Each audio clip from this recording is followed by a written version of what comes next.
মোচা তো আমরা প্রায় মোটামুটি একরকম সবাই খেয়েছি, কিন্তু মোচার যে খোসাটা হয় সে খোসাটা কি কেউ কোনো দিন খেয়েছেন? খাননি না? তাহলে চলুন আজকে আমি বলে ফেলি যে মোচার খোসাটাকে কিভাবে করবেন।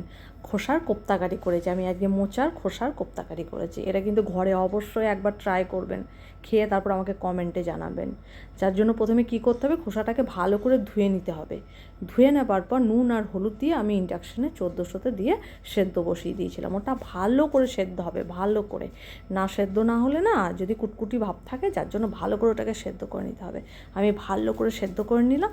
তারপর সেদ্ধ করে একটু চামচ করে মাঝে মাঝে ঘেঁটেও দিচ্ছিলাম যাতে ভালো করে সেদ্ধ হয়। সেদ্ধ করে নেওয়ার পর তারপরে বেসিনের মধ্যে আমি ওটা ঠান্ডা জলে ভালো করে ধুয়ে রেখেছিলাম। আর এদিকে আমি মিক্সিতে মশলা গ্রেট করতে হবে, যার জন্য টমেটো দিয়েছিলাম, আর 3টের মতো শুকনো লঙ্কা দিয়েছিলাম, আদা দিয়েছিলাম, জিরে দিয়েছিলাম, আর ধনিয়া দিয়েছিলাম। এ কটা সব একসাথে মিক্সিতে পেস্ট করে নিয়েছি। আর সেই ফাঁকে আমি যে বললাম ধুয়ে নিতে হবে ভালো করে, মিক্সিতে ওইভাবে গ্রেট করে নেওয়ার পর ভালো করে ফুটো বাটির মধ্যে নিয়ে ধুয়ে নিলাম। আপনারা চুবড়িতেও ধুতে পারেন, আমি চুবড়িতেও ধুই, আর মাঝে মাঝে ফুটো বাটিতেও ধুই, হাতের কাছে যখন যেটা পাই। যাই হোক, ভালো করে ওটাকে ধুয়ে জলে পরিষ্কার করে নিলাম। পরিষ্কার করে নেবার পর এবার পরিষ্কার করে নেওয়ার পর মশলাটাকে গ্রেট করতে হবে। তা মশলা গ্রেট করলাম, সে ছোটো যে এটা ছিল তার মধ্যে মশলা গ্রেট করলাম। এবার ওর মধ্যে এই যদি খোসাটাকে গ্রেট করতাম তাহলে অনেকবার দিতে হতো, 2বার 3বার 4বার, যার জন্য আমি মিক্সির মধ্যে আমার বড় যে জারটা ছিল সেটাতে দিলাম, সেটার মধ্যে গ্রেট করে নিলাম। আর ওটা গ্রেট হতে হতে এদিকে কুচিয়ে ফেললাম। এটা পেঁয়াজ কুচি ছিল, আদা কুচি ছিল, রসুন কুচি ছিল, লঙ্কা কুচি ছিল, সব একসাথে কুচো করে নিলাম। এরপর একটা বাটির মধ্যে ওই কুচোগুলো দিলাম, তার মধ্যে ওই যে গ্রেট করে কালো হয়ে গেছে গ্রেট করে, তার মধ্যে বেসন দিয়েছিলাম, একটু কর্নফ্লাওয়ার দিয়েছিলাম, একটু চালের গুঁড়ি দিয়েছিলাম, আর বাকি নুন, হলুদ, তারপর জিরে গুঁড়ো, ধনে গুঁড়ো, গোটা গরম মশলা, তারপর কি আর একটা যেন কি ভুলে গেলাম কী নামটা। যাই হোক, আমি সব রকম মোট কথা মোটামুটি দিয়ে দিয়েছি মশলা, যা করার মশলা সব দিয়ে ভালো করে ওটাকে মেখে নিয়েছি। আর এই ফাঁকে মোচার যে খোসাগুলোতেও এই আইটেম করব, বাকি মোচাটা কি করব, মোচাটা তো করতে হবে, যার জন্য মোচাটাকেও ছাড়িয়ে নিচ্ছিলাম। আর তার সঙ্গে ওটা যেহেতু কোপ্তাকারি করব, কোপ্তার মতো সাইজ করে আমি গোল গোল করে থ্যাবলা থ্যাবলা করে নিয়েছিলাম। আর তার মধ্যে ইন্ডাকশানে বেগুন, আলু আর সজনের ডাঁটা এই সব দিয়ে ভালো করে হালকা করে একটু সেদ্ধ করে নিচ্ছিলাম। সেদ্ধ না করলে তো হবে না, যার জন্য একটু সেদ্ধ করে নিচ্ছিলাম। কুমড়োও দিয়েছিলাম আমি কোপ্তাকারিতে। যাই হোক, ওই সব একসাথে সেদ্ধ করে নিচ্ছিলাম। আর এটা কোপ্তার মতো করে নিয়ে গোল গোল করে, কি বলবো, হ্যাঁ কি দারুণ একটা গন্ধ বেরিয়েছিল। এই যখন এটা ভাজছিলাম কড়াইয়ের মধ্যে সাদা তেল দিয়ে, আমি তারপর ভাজতে শুরু করলাম। আর এত দারুণ গন্ধ বেরিয়েছে, দারুণ গন্ধ বেরিয়েছে, খুব সুন্দর, খুব সুন্দর। মানে এটা আমি ফার্স্ট টাইম বানালাম, প্রথমবার বানালাম। আপনারা ঘরে বানাবেন প্রথমবার, তারপর আমাকে কমেন্টে বলবেন কি দারুণ খেতে হয়। আমি জানতাম না, আমি আগে এই মোচার এই খোসাগুলোকে না আমি ফেলে দিতাম, আগে তো আমি করতাম না। কিন্তু এখন হঠাৎ আমার হাজব্যান্ড বললো এগুলোও খাওয়া যায় জানো তো। আমি বলছি তাই? আমি বলছি তাহলে করলেই হয়। বলছে তাহলে করো। যার জন্য মোচা আনা হয়, আমাদের মোচাটা খুব খাওয়া হয়। মোচার এই আনাজগুলো হালকা করে সেদ্ধ করে নিচ্ছি। আমি বলছি তাহলে করলেই হয়, করেই ফেলি বলে গতকাল রাতে করে ফেললাম। সত্যি কি বলবো, একটা অপূর্ব স্বাদ হয়েছে। আমি আমার মেয়ে, হাজব্যান্ড 3জন মিলে আবার দুটো দুটো করে নিয়ে খেয়েও নিলাম। ভিতরটা কী সুন্দর হয়েছে দেখুন, একদম তুলতুল পাড়া হয়েছে, ভিতরটা নরম নরম পাড়া হয়েছে। যার জন্য নিয়ে গরম গরম একটু সস দিয়ে আমরা খেয়েও ফেললাম। কটা ভাজা, ওই ভাজাগুলো না গরম ভাতেও খেতে ভীষণ টেস্টি লাগবে, খুব ভালো লাগবে গরম ভাতে খেতে। আর ওটা ভেজে নেওয়ার পর যে তেলটা ছিল সেই তেলের মধ্যে আমি আরেকটু সর্ষের তেল দিয়ে দিয়েছিলাম। এবার সর্ষের তেল দেওয়ার পর এক এক করে সব মশলাগুলো কড়াইয়ের মধ্যে দিয়ে দেবো। কড়াইয়ের মধ্যে আমি প্রথমে ফোড়ঙে দিয়েছিলাম একটু কালো জিরে আর মৌরি, দুটো দিয়েছিলাম একসাথে। এই দুটো একসাথে ফোড়ন দিয়েছিলাম।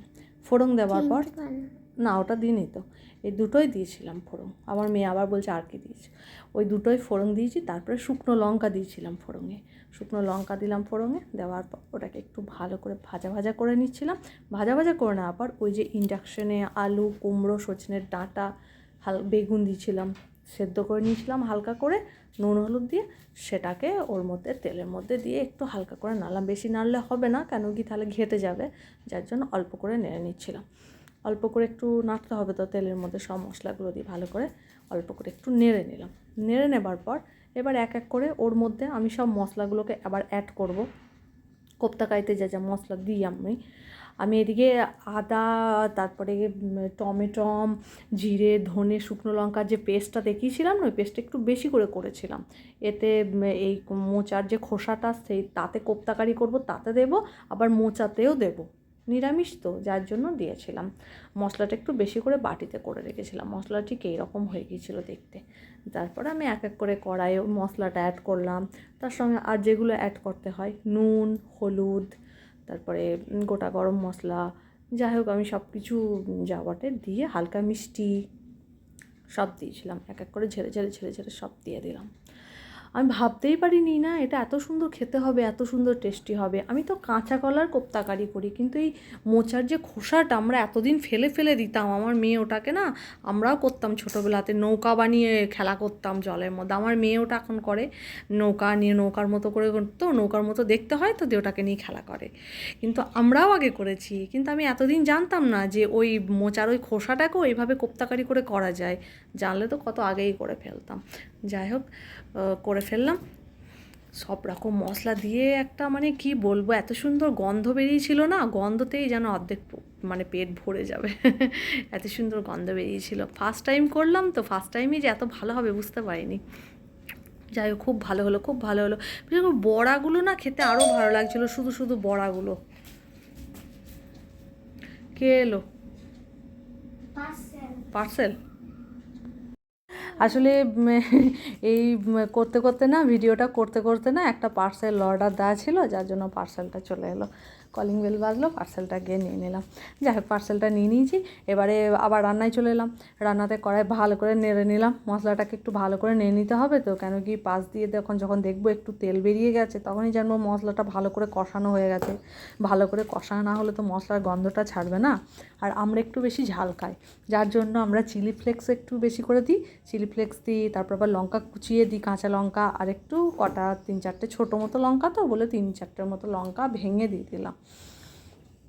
মেয়েও হালকা হালকা ঝাল খায়, খুব বেশি না, কিন্তু তাও মাঝারি ঝাল খায়। আর মশলার সাথে পিষেছিলাম তখন ওই 3টের মতো শুকনো লঙ্কা দিয়ে পিষেছিলাম। আপনারা যারা ঝাল খান না তারা বেশি ঝাল দেবেন না, অল্প ঝাল দেবেন। যাই হোক অনেকে তো ঝাল খেতেও পছন্দ করে না, অনেকে একটু মিষ্টি মিষ্টি খায় যারা, তারা বেশি ঝাল দেবে না, ব্যাস। আবার কি এইরকমভাবে দিয়ে জলটা একটু হালকা, ইন্ডাকশানে জল বসিয়ে রেখেছিলাম, একটু এর মধ্যে একটু হালকা গরম গরম জল দিলে বেশ ভালো হয়, যার জন্য আমি একটু হালকা গরম জল ইন্ডাকশানে বসিয়ে নিয়ে সেটাকে গ্লাসের মধ্যে নিয়ে ঢেলে দিলাম। ঢেলিয়ে দেওয়ার পর দেখলাম যে এবার গ্যাসটা একটু হালকা বাড়ানো ছিল, গ্যাসটা হালকা কমিয়ে দিলাম। কমিয়ে দেওয়ার পর ঢাকা দিয়ে দিয়েছিলাম। ঢাকা দেওয়ার পর কিছুক্ষণ ঢাকা যখন থাকলো, থাকার পর দেখছি ফুটতে শুরু করলো, টকবক টকবক করে ফুটছিল। আমি সেই ফোটার সময় আবার বড়াগুলো, যেগুলো কোপ্তাগুলো ভেজে রেখেছিলাম, সেই কোপ্তাগুলোকে ওই ঝোলের মধ্যে ফেলে দিলাম। ফেলে দেওয়ার পর আরেকটু ভালো করে ফুটিয়ে নিলাম। কি সুন্দর গন্ধ বেরিয়েছে, মানে কি সুন্দর গন্ধতেই অর্ধেক পেট ভরে গেল। সেদ্ধ হচ্ছে, আর এদিকে আমি তাকিয়ে দেখছি আমার ইন্ডাকশানে মোচাটা সেদ্ধ বসিয়েছিলাম, নুন, হালকা হলুদ এসব দিয়ে। মোচাটাও ভালো করে সেদ্ধ হচ্ছে। মোচাটা সেদ্ধ হয়ে গেলে মোচাটা ওটাকে ওখান থেকে নিয়ে নেব। তারপরে কি করলাম, এটাকে একটু হালকা নেড়ে চেড়ে নিলাম। দেখছি অনেকটা যে ঝোল করেছিলাম, জল দিয়েছিলাম, সেই ঝোল অনেকটা মরে গেছে। এবার এই যে হালকা হালকা ঝোলটা রয়েছে না, এটা আর ফোটাবো না, এটাকে বন্ধ করে না এই ঝোল সদ্যই একটা বাটির মধ্যে রেখে দেবো। কেন কি এই যে কোপ্তাগুলো দিয়েছি না, এই ঝোলটা না ওই কোপ্তার মধ্যে শুষে নেবে, দিয়ে এমনিই বড়াগুলো নরম হয়ে গেছে, আরও নরম হয়ে যায়। তো জল সদ্যই হালকা হালকা জল দিয়েই আমি বাটির মধ্যে রেখে দিলাম। জল শুষে নিয়ে ওটা একদম কি সুন্দর হয়ে যাবে। আর এদিকে মোচাটাও আমি সেদ্ধ করে নিয়েছিলাম, হালকা সেদ্ধ করে নিয়েছি, নিয়ে তারপর গরম জল থেকে ছেঁকে নিয়ে ঠান্ডা জলে ভালো করে ধুয়ে নিচ্ছি। আমার আবার ধোয়াটা খুব আমি খুব ধুতে থাকি, যতক্ষণ না পরিষ্কার না হয়। ভালো করে ধুয়ে নিলাম, বেশি করে একটু না ধুলেও তো হবে না। এটাকে নুন হলুদ দিয়ে প্রথমে মোচাটাকে আমি ভিজিয়ে রেখেছিলাম, ভিজিয়ে রাখার পর তারপর কিন্তু সেদ্ধ করতে বসিয়েছি। কেন মোচাটাকে ভালো করে সেদ্ধ করে নিচ্ছি। আর এই সময় ওই কোপ্তাটা এত সুন্দর সেন্ট হচ্ছিলো, আমার মেয়ে বলছিল যে মা একটু দাও, আমি খাই। মেয়েকে একটু দিচ্ছিলাম, মেয়ে খাচ্ছিল। তারপর কড়াইয়ের মধ্যে একটু তেজপাতা, শুকনো লঙ্কা আর ওই ফোড়ন দিয়েছিলাম। ফোড়নে আমি এখন ওই বেশিরভাগ এটা দিই, ওই মৌরি দিই আর একটু কালো জিরে দিই, এই দুটোই দিই। ওই দুটো দিয়েছিলাম ফোড়ন দিয়ে, তারপর মোচাটাকে দিয়ে দিলাম।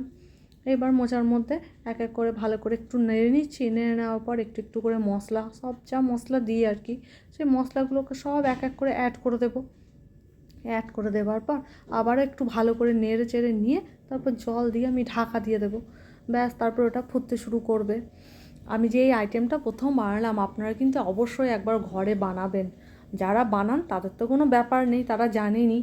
আর যারা বানান না, আমার মতো যারা আছেন, এই ফার্স্ট টাইম আমি বানালাম, আপনারাও কিন্তু ফার্স্ট টাইম ঘরে ট্রাই করবেন। আমি যেভাবে বললাম প্রথমে সেভাবেই তৈরি করবেন, দেখবেন কি সুন্দর হয়েছে, কি সুন্দর হবে খেতে, খুব ভীষণ টেস্টি হবে, ভীষণ টেস্টি হবে। এরপর আমি যে ওই আদা, তারপরে টমেটো, জিরে, ধনে, শুকনো লঙ্কা 3টে, সে যে পেস্টটা করে বেশি করে রেখেছিলাম না, কোপ্তা কারিতে দিলাম, সেই পেস্টই আবার একটু অর্ধেকটার মতো রেখে দিয়ে মোচাটা দিয়ে দিলাম।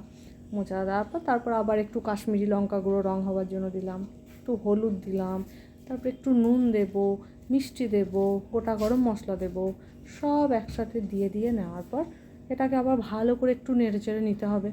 আর এই সময় গ্যাসের ফ্লেমটা না খুব হাই ফ্লেমে রাখবেন না, একদম কম, মাঝারি যাকে বলে সে মাঝারি অবস্থায় রাখবেন। ভালো করে নাড়াচাড়া করে নিচ্ছি। না, নুন দিয়েছি আমি যখন সেদ্ধ করেছি, যখন ভেজাতে দিয়েছিলাম, ভিজিয়ে রেখেছিলাম সকাল দিকে মোচাটাকে, তখন নুন দিয়ে ভিজিয়ে রেখেছিলাম, নুন আর হলুদ দিয়ে। তারপর যখন আবার সেদ্ধ করেছি তখনও দিয়েছি নুন হলুদ। তা সত্ত্বেও এবারে আবার আলু দিয়েছি তো, যার জন্য আরও একটু হালকা করে, অল্প করে, পরিমাণ মতো বুঝে আবার একটু নুন হলুদ দিয়ে দিলাম। সব দিয়ে এবার ভালো করে নাড়ানাড়ি করছি। আমার মেয়ে বলছে, আবার কি করছো? আমি বলছি, দেখ না, মোচা করছি। বলছে, এটাও আবার এরকম খেতে হবে? আমি বলছি, হ্যাঁ, ওটা ওটা কোপ্তা কারির মতো হয়েছে, ওটা কোপ্তার মতো খেতে লাগবে, আর এটা মোচার তরকারি, দেখ না কি সুন্দর খেতে লাগবে। তারপর এই তরকারি এবার রুটিতে, ভাতে, যাতে খুশি খাওয়া যেতে পারে, শুধুও খাওয়া যেতে পারে। আমরা তো বাটি করে নিয়ে বসে বসে শুধুই আমি চামচে করে খাই, খুব ভালো লাগে খেতে, খুব ভালো লাগে। এরপর ওই যে জল গরম করে একটু রেখেছিলাম, কোপ্তা কারিতে দিয়েছিলাম, সেই জলও আবার একটু এর মধ্যে অ্যাড করে দেবো। অ্যাড করে দেওয়ার পর তারপর ঢাকা দিয়ে দিতে হবে। ওই যে একটু জল দিয়ে দিয়েছিলাম, ঢাকা দিয়ে দেওয়ার পর আবার দেখছি 3-4টে লঙ্কা, আবার কাঁচা লঙ্কা ভেঙে দিলাম। ভেঙে দেওয়ার পর এবার পাশে পাশে যে জলগুলো আছে, হালকা হালকা জল, এই যে ফুটছে, ফুটতে ফুটতে ফুটতে ফুটতে ব্যাস আমার ঠিক মোচার তরকারিটা এরকম এসে দাঁড়িয়ে গেল। ব্যাস এরকম এসে দেওয়ার পর এবারে যত খুশি খাওয়া যাক না, কোনো ব্যাপার নেই। আমি এর মধ্যে নামাবার সময় গরম মশলা দেবো না, শাহি গরম মশলা আমি দেবো না, কেন কি আমি তো গোটা গরম মশলা দিয়ে দিয়েছি না অলরেডি। যাই হোক, আপনারা অবশ্যই বাড়িতে একবার ট্রাই করবেন, তারপর আমাকে কমেন্টে বলবেন কেমন হয়।